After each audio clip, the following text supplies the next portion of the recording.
All right, let's dive into something really cool today.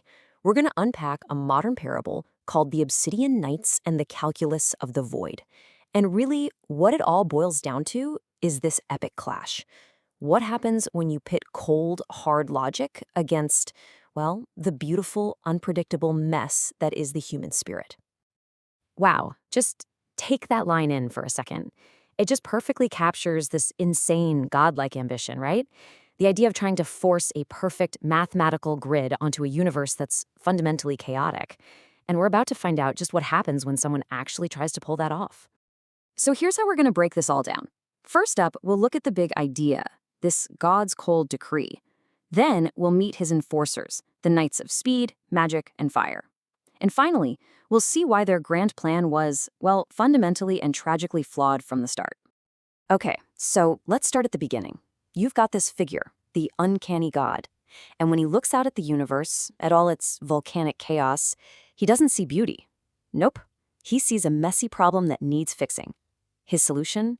To basically bulldoze it all and build a new universe made of cold, predictable, geometric shapes.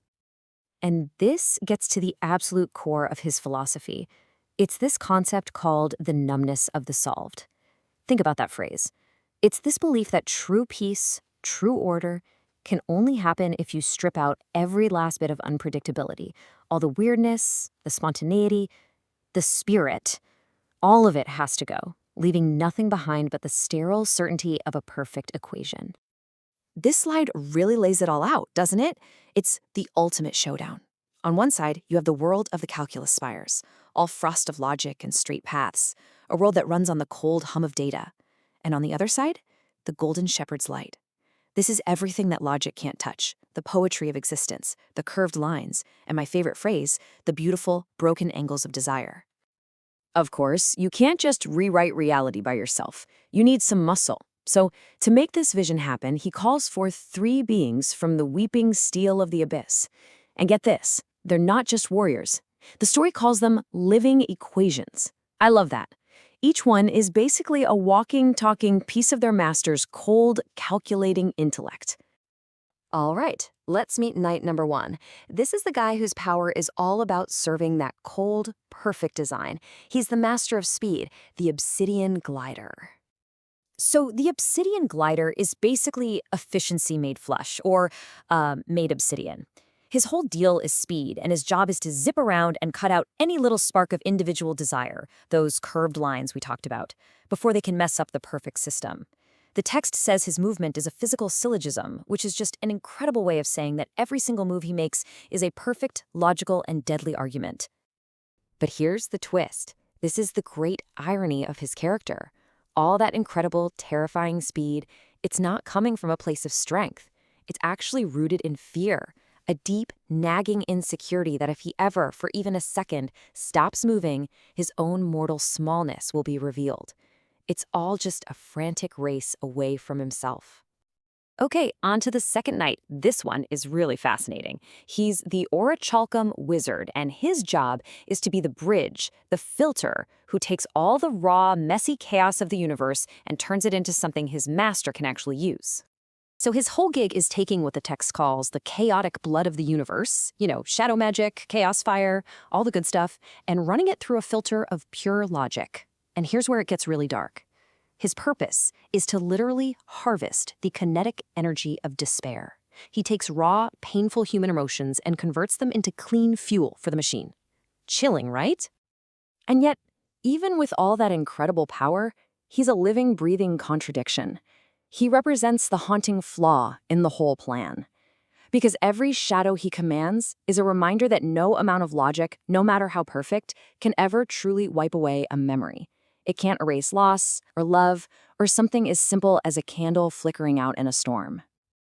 And that brings us to our third and final sentinel, Solaris the Volcanic Guardian. If the wizard's job was to process chaos, Solaris's job is way simpler. Just burn away whatever's left. And his primary target? Hope.